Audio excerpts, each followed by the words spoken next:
Hi, everyone. Welcome to our Women in Esports Roundtable discussion.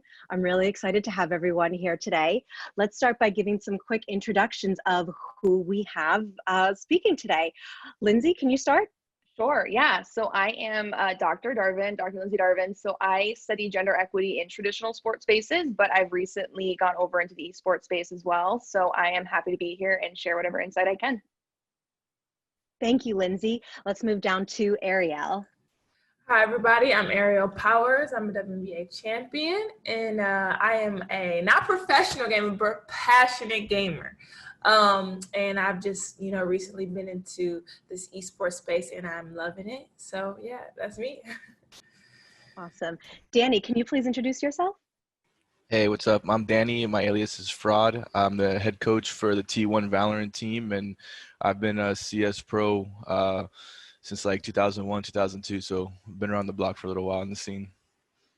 Love it. Thank you. Cait, can you go ahead and introduce yourself? Hi, I'm Cait. Not a professional gamer, but also very passionate, and I've been in kind of the esports world for like the past 10 years, just around since WoW arenas, really passionate about everything having to do with gaming. So wonderful. Thank you. Linny, can you go ahead and tell us a little bit about yourself? Yeah, hi, I'm Linny, also known as ArtStar. I'm a former 4-time female CSGO world champion with Dignitas. And I just recently transitioned into being just strictly content creation. So I've been in esports. I know a lot about gaming because I do variety now. And just gaming, everything is my passion. That's fantastic. Thank you. Emmalee, can you go ahead and introduce yourself, please? Hi everyone, I'm Emmalee. I play CSGO and Valorant for Dignitas, and me and Linny won some titles with each other. That's awesome. Thank you. And Jasper, please go ahead and introduce yourself. Hi everyone, I'm Jasper. I am the events coordinator for the Knights. I played professional Counter-Strike for about 20 years or so, give or take. I played against Fraud when I was like 10 years old. He kind of hated me, but we grew to love each other from tournaments and stuff. So Cheater. Thank you so much. Okay, well, I'm so thrilled to have you all here. With these discussions that we've been having about women in esports and how to really level the playing field, one question that I really have is about becoming a professional player. And so we have a lot of pros here with us today and a lot of people who have made it to really high levels of play. And my first question that I'd like to start off with is, what does it take to become a pro athlete, pro gamer? Who wants to kick it off? Does anybody have any big thoughts about really what it takes? I can kind of start off the conversation. So I have been playing Counter-Strike for a long time. Been watching Fraud when I was a little girl, I remember. Anyways, not to make you feel old or anything. So I think it was really difficult to find out exactly the question you asked. How do I become a pro? Because I loved playing. And I think a lot of people come up with that struggle, and no one tells you. I guess it's like traditional sports. You have to make so many sacrifices with your friends, with your family, because you have to grind, you have to get good. And I think making a lot of connections is super important. And no one tells you that you have to know a lot of people and just kind of get your name out there. That's awesome to think about. A lot of connections, not necessarily the first thing that your mind would go to. Many people might just think train hard, work out, practice, those sorts of things. Who else wants to take a hit at this question? I'll touch on what she said a little bit. She mentioned sacrifices, and people don't really realize how much you actually do sacrifice when you're trying to be a professional at anything, whether it's golf, whether it's esports, whether it is basketball, NFL. I know a lot of times for me, I'll go from high school basketball, right? My summer was not filled with off season, it was filled with AAU basketball. So then I'm consistently playing all the time. And my weekends is where it was filled. Even my parents had to sacrifice because we're going from Friday to Sunday, all day our game. So everybody in my family is sacrificing at this point. Even my brother that doesn't want to be in my games, right? And then you talk about being consistent. And I realize in esports and in traditional sports, that is very, very important, being consistent and persistent. What I mean by that is we practice, right, in traditional sports every day, almost all the time. So do you as an esports professional. You practice and you put in the hours. So then when you do get to those tournaments or those games, you're ready. So I agree with her on that. Yeah, I could say something on that too. You know, just like Emmalee and everyone else, like they kind of been seeing me play for a very long time at a pretty high level, but they don't necessarily know like the sacrifices or the struggles that I went through as an individual to make it in the scene. It's kind of what I talked about, you know, a lot of it in part was probably because I was young and I was like my family's from Cuba, immigrated here. I didn't learn English till I was like 7 years old. So it's one of those things that I probably got a hard enough time from like the community itself just to break it into the scene. But to me, I think some of the sacrifices that people don't know are some of the things like I moved out my house when I was like 18 years old because my parents did not support my gaming. You know, I was like a salaried professional world champion gamer and my parents did not support what I did. So pretty much like, I guess on the other end of like, you know, traditional sports, someone would be like, oh, it's just like an investment, the whole family, they kind of, their families understand like what goes into it and also what comes out, like maybe on the financial end or everything else. Like in my end, you know, we did everything like sacrificing, you know, we were the best team in the world, best player in the world, and I'm making $40,000 a year. It's like, you can make that now barely doing anything.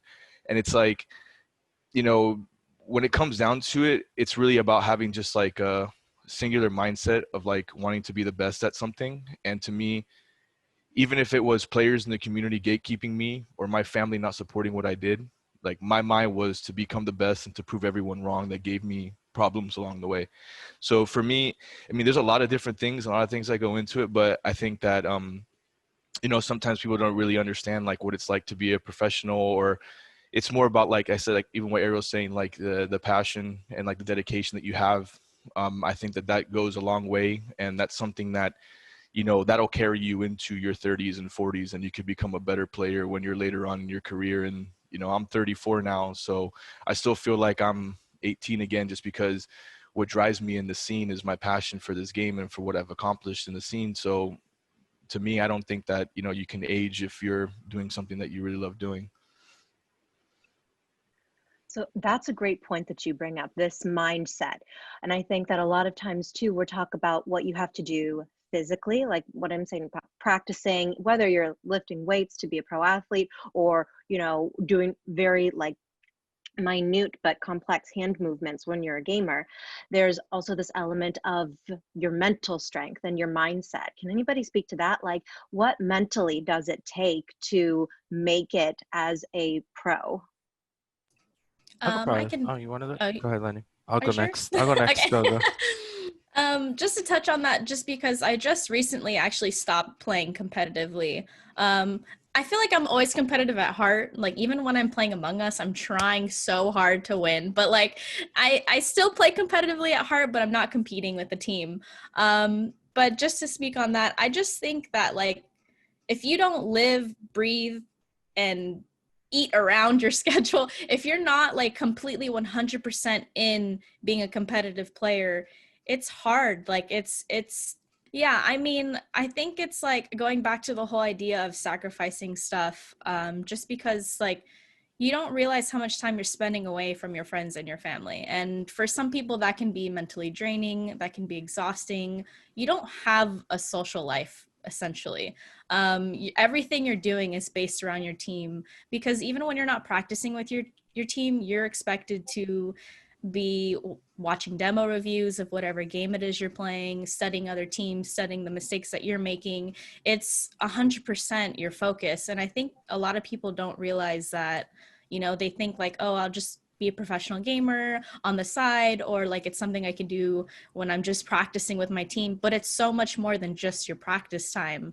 It should be something that you're thinking about when you're sitting at the table eating, something you're thinking about when you're taking a shower, something you're thinking about when you're traveling to the event that you're going to. You have to be in the mindset of, you know, me and my team always talk about like when we're traveling to our tournaments, we're just different people. Like when you're on the plane, you know, Emilee's over there studying in her notebook, writing all the stuff down in the strats, and, you know, someone else is watching a demo on their iPad. And this is just the travel part of the event. It's not even the actual event. So it's definitely mentally draining, and you have to have a lot of perseverance just to make it through being a professional gamer and not actually being at the tournament yet, you know? You know what's funny, Lenny, is as you're saying that, I'm like, man, I miss doing that because of COVID. I miss it. I miss it so much. I do miss the travel. I do miss you guys. So here's a question. Danny said something a little bit earlier where you said, even in spite of people in the scene gatekeeping you. Can you talk about that a little bit? Or does anybody else have any experience where they feel that they've been gatekept by people who are already in the scene? I think a lot of it boils down to a lot of the people that were in the scene at the very beginning. It's kind of like maybe in traditional sports when you see like a different guard coming in, you know, just like an old guard and the new guard coming in of like the new wave of talent or whatever. And it's more of imagine if the old school can prevent the new school from coming in or having those opportunities. Like that's not traditional. And that's the part that, you know, in some cases, or even like myself, not only did I make it a big focus of mine to beat those people that were preventing me from doing that, but most importantly, to never do that to other people. So what happens is that it's not about what you do or what you accomplish on the floor. It's about who you know and how nice you are and who you're brown nosing to put it politely. So for me, that's not something that I've ever been a part of. I'm a very candid person. I always say exactly what's on my mind. And if people don't like that, that's on you, because at least you know what you're getting out of me. And a lot of times in this scene, the people that hold the power are the ones that don't like that don't want to see others succeed or take their opportunities or things like that. And what ends up happening is you're just pretty much turned off from doing anything in the scene. You know, it's not just about being a pro player anymore. You could be a content creator, you could be a coach, you could be a manager, you could be so many different things. But if they're gatekeeping you from one thing, it's going to be from everything. So in my opinion, there's like a big culture thing that has to change in gaming. And I mean, I'm just one person crying about it all the time, but at the end of the day, the people that I'm going up against are very powerful people. And the only reason why I'm still standing is because of what I accomplished in the past. So at the end of the day, like, it's not going to stop me from trying to advocate for some of that change, but it is what it is. If I'm eventually, like, I guess, blackballed out of the scene and they just like never give me an opportunity again, it is what it is. But that's just unfortunately how the scene has been through even my eyes, and from what I know from other people's eyes, and it doesn't discriminate. It's not about race or sex or anything. It's all about who you know, not what you do. And that's sad to me. Okay. So that's it's a lot. That's a lot to take in, I feel like. So there's a lot of this who you know that's making a big impact in the esports world. Is there anything like that in the traditional sports world, Ariel, that you've experienced, or any sort of gatekeeping in that regard? For me specifically, I understand when you talk about it's who you know, but also, like, for example, I talked about playing in AAU tournaments, right? AAU tournaments is where high school ball players show their talent. Now, that talent is put on display in tournaments because college coaches can then come to your games, literally, physically, wherever you are. And it doesn't matter who you know at that point, it's if you perform. Right? So it's a little bit different than esports. But in certain instances, like, it is sometimes who you know. Sometimes you might have not played well in that college when that certain college coach was there. And, you know, sometimes it's on to the next one for them. If you don't perform right then and there, it's like, oh, they're not that good. But maybe somebody you know does know that coach and like, hey, give them another chance, sort of thing. But as far as the difference, what Danny was talking about in esports, to me, I have never experienced that. It's always you perform at this level on time and you're rewarded, you know? So that's just for me. But I did want to talk about a little bit the mental aspect. You asked about it. Please. Danny also hit on it a little bit in this question. He talked about people supporting you, and he talked about basically being laser focused. This is what he knew he was going to do. This is what he knew he wanted to do, no matter who said it. Even if his parents were like, I don't support you. His focus was so laser that it didn't matter what got in his way. And that's important. You know, I had family members saying this and that. Or even when I talked about being a professional athlete in college, I remember sitting down and people were talking about what they wanted to be. And I said that, and everybody was like, what? I got to college, said it again, and people were like, what, right? My same teammates, some of my same teammates that saw me practice after, my dad coming up to Michigan State to practice with me after practice, shooting extra, dribbling extra, all that. When I finally made it, they were like, well, what did you do? And I'm like, you were here. You were here with me. It's not what did I do, it's how much more time did I put in than you? How much more confidence did I have than you than to know that this was my plan to be here. Right? So those same teammates, I'm like, yo, I was asking you to get in the gym with me after practice and you just, just walk past sort of thing. So when you talk about the mental aspect, it's knowing before you get to that goal. It's believing so much in yourself. It doesn't matter if your mother, your dad, your grandma says you can't do it. It's like, yo, I'm gonna prove them wrong. You know, that mental aspect, even with injuries. In esports, I'm sure you have injuries, whether it's your back, your thumb. You know, you mess up your hands in esports, you can't do certain things. The same way when you talk about injuries in traditional sports, just knowing like, hey, I'm gonna get back, I'm gonna do the proper rehab, and not saying, woe is me. A lot of times, you know, I had big injuries. I've torn my Achilles, I torn my hip, my labrum in my hip, and everybody was like, yo, she's not gonna be the same player. And I'm like, I'm gonna prove to you I am Superwoman, okay? I'm coming back. I am coming back, and it's the same. It's just that mentality aspect of just knowing what you can do and letting no one stop you, even your parents, your grandma, anybody. Just knowing you can do it and just being laser focused. So I have a question. In esports, or just in gaming in general, there's this understanding that there's this sort of toxic culture, this toxic masculinity where people are constantly berating women who play casually. And you hear these stories about women turning off their microphones so people that they play with don't realize that they're women. What does that do to you mentally? Does that eat into your mental ability to be able to focus on your game? Or is it just, does it get lumped together? What do you do when that happens? I can't wait to hear the professional CSGO players talk about this. Right? I cannot wait. Well, as far as like toxicity, I feel like one of the things that, you know, me and I keep saying my team, but my previous team. We're still a team. We're still family. I am always going to refer to you guys as my team. But yeah, one thing me and my team have always told ourselves was that anybody that's in the spotlight, no matter what it is that you do, you're always like, if you're in the limelight, you're always going to receive people who do not agree with what you're doing or what you believe in or what your goals are. People are always going to be attacking you. You're never going to have everybody on your side. That's one thing that you have to come to an agreement with yourself as an individual, as a player, as a competitor, and a team as a whole. If you play on a team-based game, I think it's really important for everybody to understand that, like, if you lose a game, there's going to be people that are going to be happy that you lost.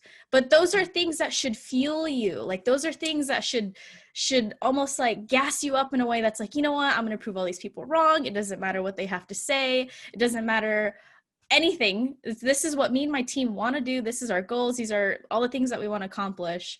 So that's like the first thing that you kind of set in line. But there is going to always be toxicity. There's always going to be people that are going to harass you on the microphone. If you sound funny, if you sound like a girl, even if you're a guy, these are things that you over time just kind of grow to have like tough skin for. Like nowadays when I hear people like, oh, is that a girl? Are you even good at the game? Blah, blah. It's just like, dude, you don't know how many times I've heard that. Like, get a new joke. Like, it doesn't faze you anymore. It's just something that just flies over your head. But I don't know. I always get girls that ask me like, what do I do? Like this stuff kind of like beats me down and I don't know what to do about it.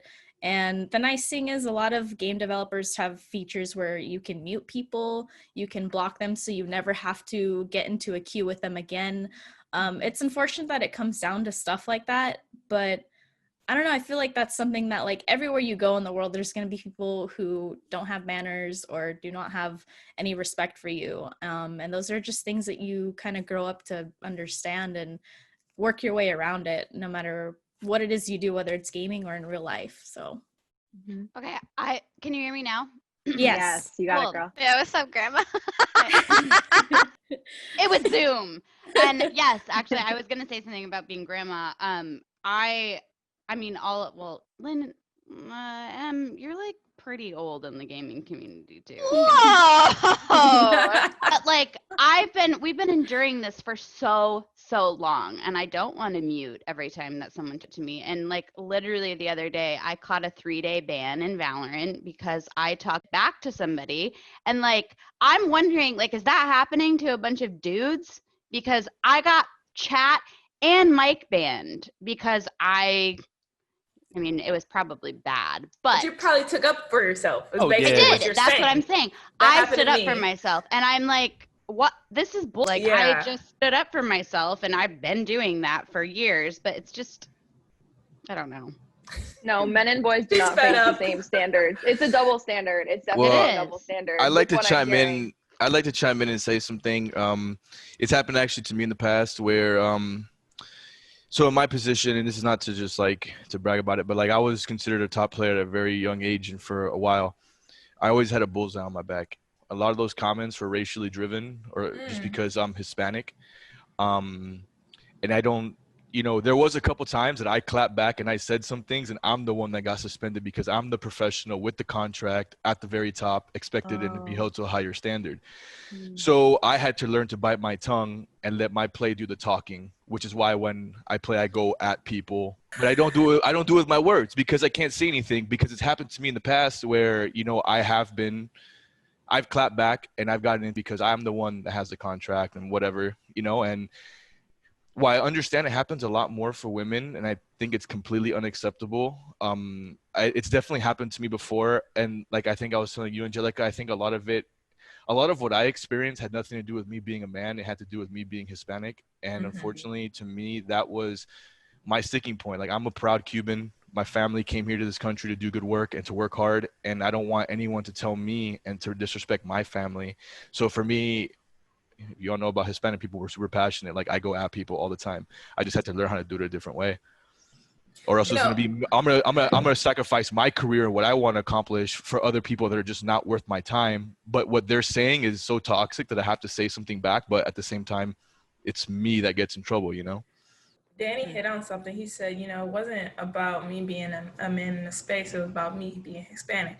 Now imagine being a Black woman in this society right now, right? It's crazy because like last night, actually, I was playing a game, and on Call of Duty, when you like snipe someone or you kill someone, like their feed comes in for a second.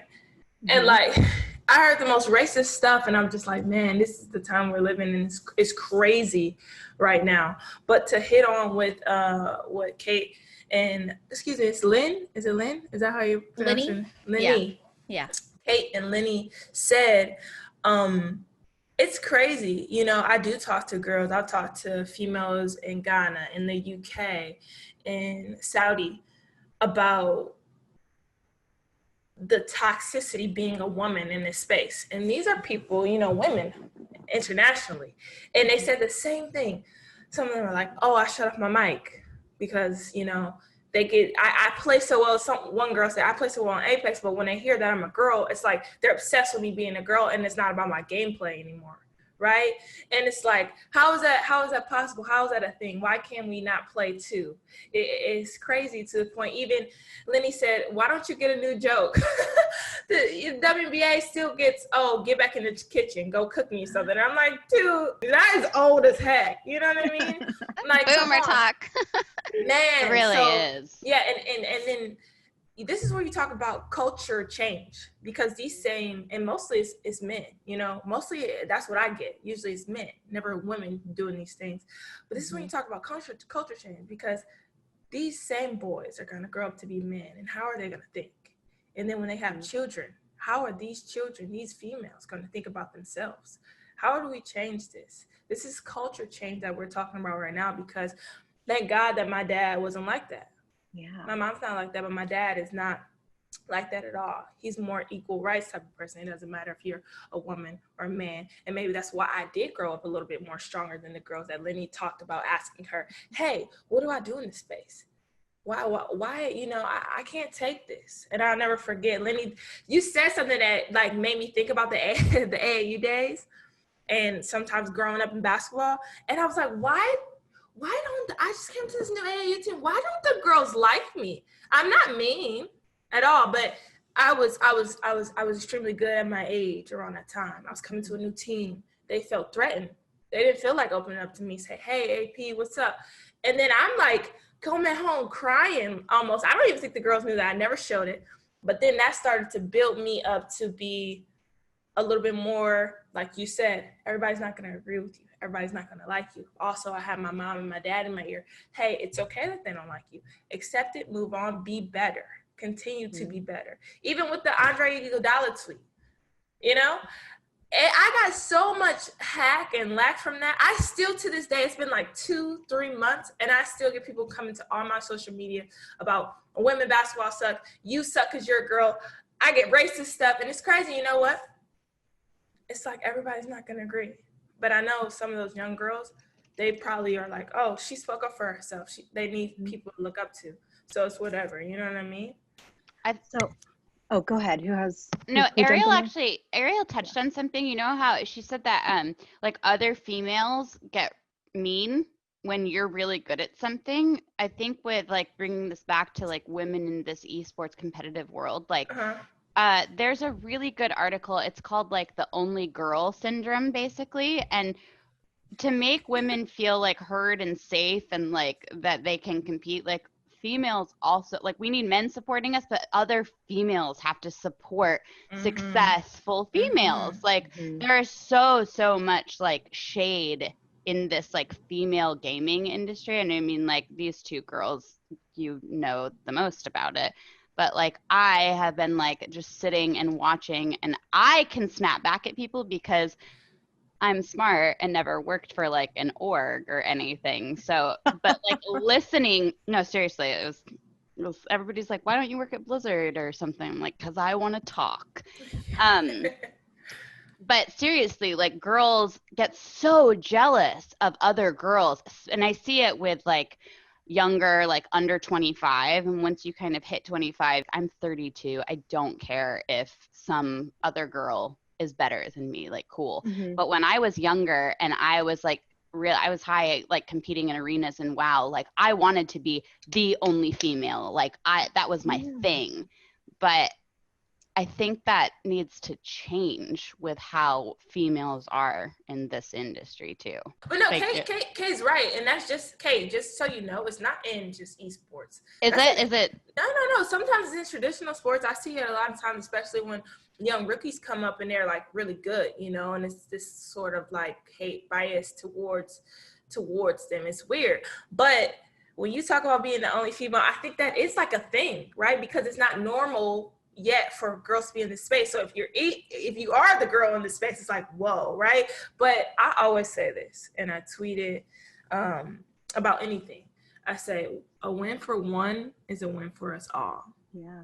And when we all start thinking that way, we will be able to change people's mindsets. And if we support each other, they're going to have to come over to this side, you know? But if we're bickering, it just makes us weaker as a group. When I say as a group, I'm literally talking females. But a win for one is a win for us all. And when we all start thinking that, it will be better for us. So true. So I have a question. You touched on, Ariel, your dad helping you a lot. You even said that he came up to your college and would practice with you on the weekends. And you also talked about, I remember last time we spoke, you told this really great story about how when you were a kid and you were playing ball and you were playing with these like little boys, pretty much, they would see you play and then they were like, oh wow, this girl can really play. And that sort of opened their eyes to this idea that, oh my gosh, this girl is amazing. Girls can play basketball, apparently. And they maybe just truly didn't understand that or didn't know that or didn't have any reference point for it. Does anybody have any examples or experiences similar to that where they've either had somebody who really has helped support their trajectory as a professional, like support them really strongly in competing and in building their skills, or ever like an experience where you've been able to open up somebody's somebody's mind about what a pro can look like or who can play well. Does anybody have anything like that? I have a similar experience, but it didn't start off till after I won my first trophy. My parents, both my mom and my dad, were very unsupportive at first. It was really difficult trying to get them to understand. They're very old school. My mom is Middle Eastern and my dad is Filipino, and they're both from their original country moving to America. So they're very, very traditional. Their views are very different than, the traditional view here in America. So when I told my mom that I wanted to be a professional gamer, she was like, what the hell? That's a thing? Like, she's like, no, you're not. Like, you're going to school. You're going to go be a doctor like your dad. And I was like, we'll see about that. So I ended up dropping out of college and going to my first tournament with my team. I took money out of my college funds just to go to this event. And I basically was like abolished from my family for like a month because they just did not agree with any of the decisions I was making. But when I came back from this event, we got second place, and then that's when their eyes kind of started to open. And my mom was like looking at the pictures of the event and seeing how many people were there, and she was amazed that it was like in Paris and all these teams were traveling from around the world.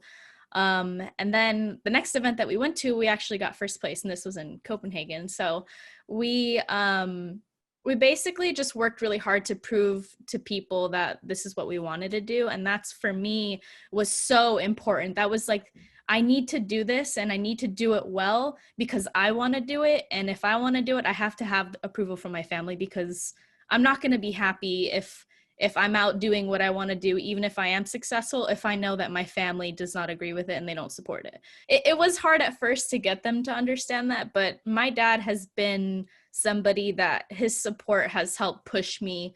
And at first, it was because he didn't support it. I tried really hard, and now that he supports it, it's almost like that extra push for me. It's like, you feel so much more confident in yourself to perform well because you know that you have a good support system around you. And I think family is like the most important support system for me, at least. My story is kind of similar. Grandma here, sorry. It's kind of similar to Lenny's. I mean, I didn't really have much support either. I had parents who are also foreign. They're from England, so they're super old school. Like, they didn't know much about the gaming world or anything like that. They wanted me to go to college and do all of that. And I had been playing for a long, long time. And it wasn't until 2014 when this tournament was coming up that Lenny mentioned. And it was in France. And I wanted to go to France, and I wanted to prove that I was one of the best. And at that time, there was only one team that you could be on. And I was like, you know what? I'm going to make my own team and make my own friends and stuff. And now they're like my family. They were the bridesmaids to my wedding. But anyways, I had no support. And that's pretty much what motivated me and pushed me even more to prove everybody wrong. I mean, we were the only team for 3 years that were winning tournaments, and we still had no financial sponsors. We were staying in hotel rooms with 6 of us in one bed. Like, we really wanted to be there. We really wanted to be there. I was working full-time as a nurse while competing in these tournaments, and that's my motivator, is not having that support from anyone. And me and Lenny, actually, we talk at colleges, like UCR or UCI, and we talk to these girls and tell them our story because we don't want them to go through what we went through. And it's nice when their parents are there because we tell them, support these guys. Like, it's a career. They're making so much money from it. If it's something that they love to do and they're passionate about, then let them do it. Let them be what they want to be. And finding support in the beginning was hard, but now, because esports has grown, I think it's more validated and relatable to people that don't understand esports, if they understand traditional sports at least. Yeah, and I mean, even for like, 'cause y'all are young, you're telling me tournaments 10 years ago. I'm out here like from 2004 and stuff like that.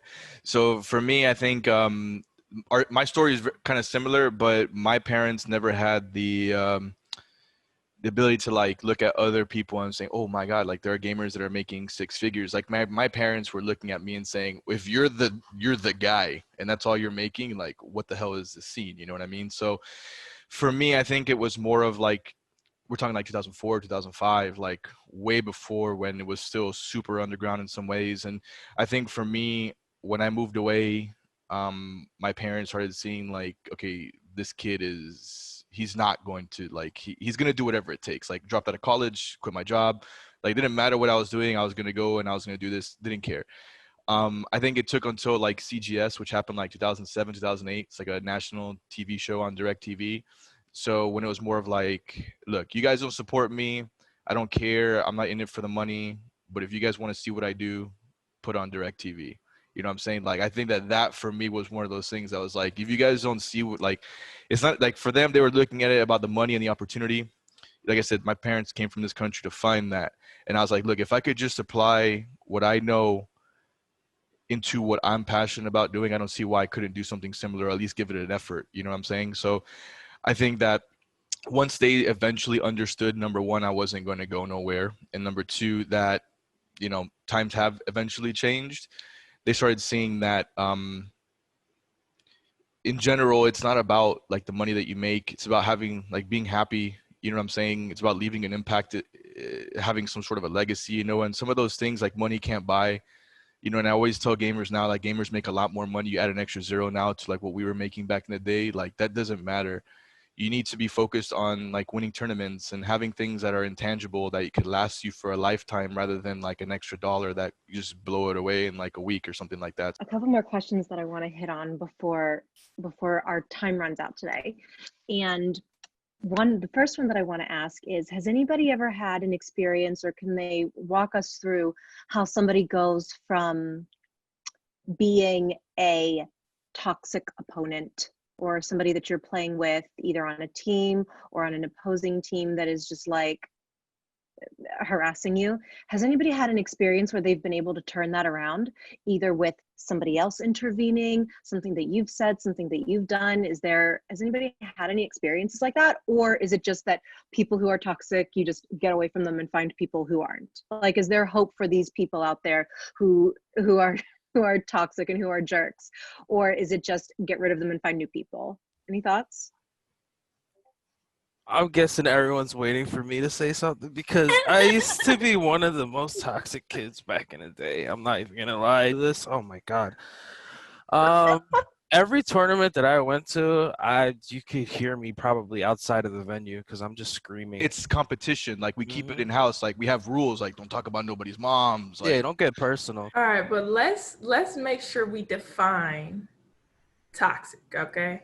So what Jasper and Danny are talking about, not toxic, in my opinion. This is why. If I'm sitting here, Lenny, E, can I call you E? And Cait. I'm like, we're all friends now. Listen, we're all sitting here playing, right?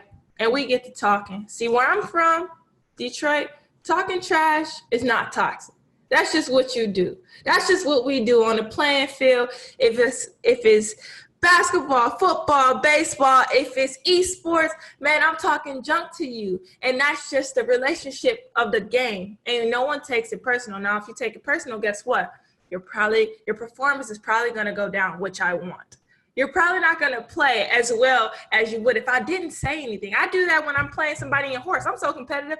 I'll start talking junk to them right now. Like, no, you about to airball this. Come on, that's an H. Like, I just do that. That's just my thing. So now if you can't handle that, that's your problem.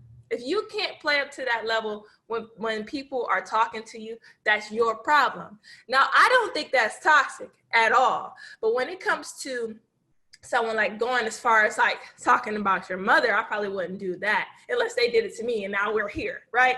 But when I think of toxic, I think about like if me and Lenny were on the same team and I'm like talking junk to her or like doing something that's going to hurt the team within. That's when I think of toxic. I think of not being a good teammate. When I'm not performing well, I want everybody to perform poorly. That's what I think of as toxic. I never think of being like, hey, I'm going to talk junk to you. That's toxic. That's not toxic. That's entertaining. That's fun. Yeah. People like that. People watch that. People look at that, you know? But now if I'm talking junk to my teammate and I'm like, oh, you trash, da, da, da, da.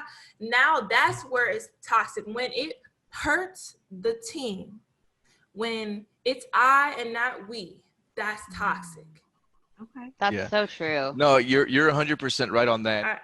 I also want to say one more thing too. Now, if me and sorry, Lenny, I keep using you. If me and Lenny are on the same team and say we're doing like something competitive against each other, but we're still teammates, right? Mm-hmm. And I'm talking junk to her, and we're going back and forth. Now, I will always sit down with my teammates if they took it too personal. Always sit down with my teammates and just talk to them. Yo, you good? This was in fun. Because also, when we get that connection, me and Lenny get this connection, it's like, yo, this is what it is. But also, if she's not used to that, and I am used to it, and it's getting to her, but we are talking after, she's getting thicker skin. So now when that next girl that she doesn't know goes to talk to Lenny, it's like, it's whatever. AP does this to me all the time. What else you got? Type of thing. You know what I mean? I don't think that's toxic at all. That's such a great point, because I don't play sports, but I love watching sports, esports, traditional sports.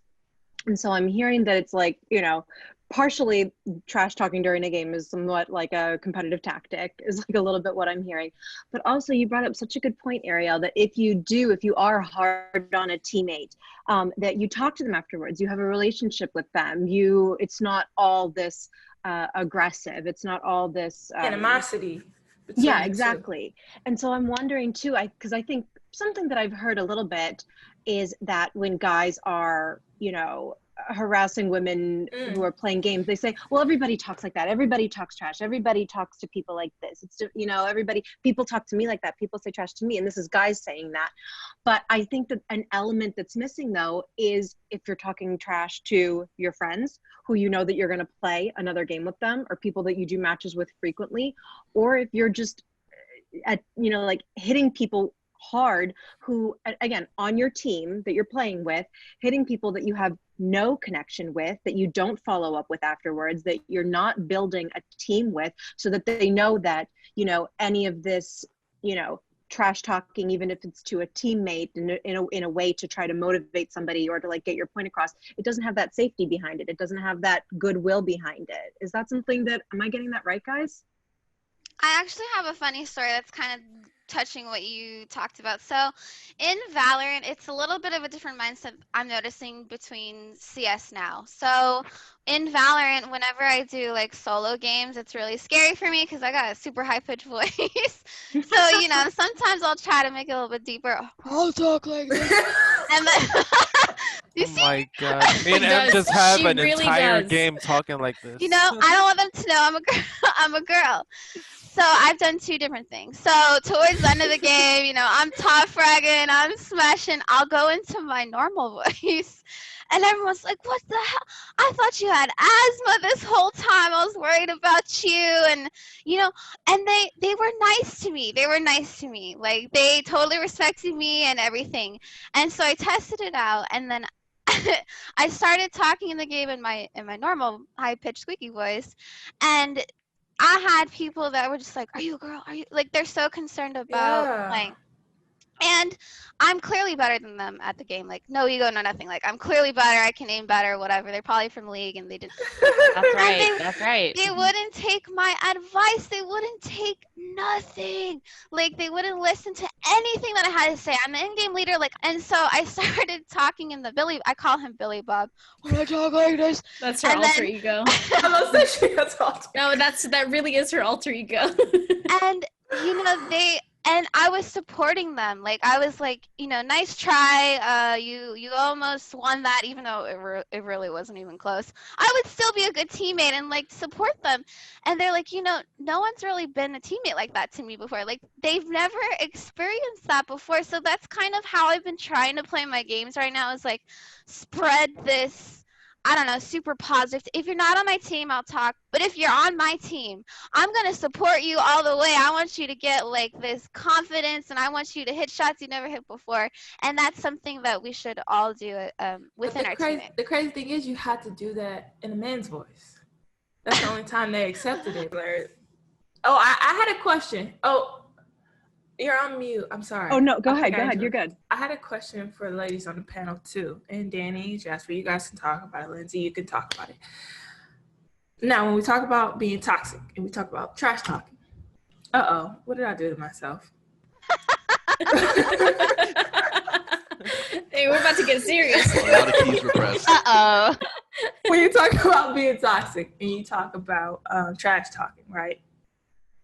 In the 2K league, I just had my all females tournament, right? And the reasons behind that, right? But a lot of girls are like, oh, I don't want to try and get into the draft because of how the guys talk to me, right? So, and I know my answer, and I'll tell you guys my answer after you guys answer this. Do you think it's fair? Do you think it's okay for the guys to still talk junk to the girls?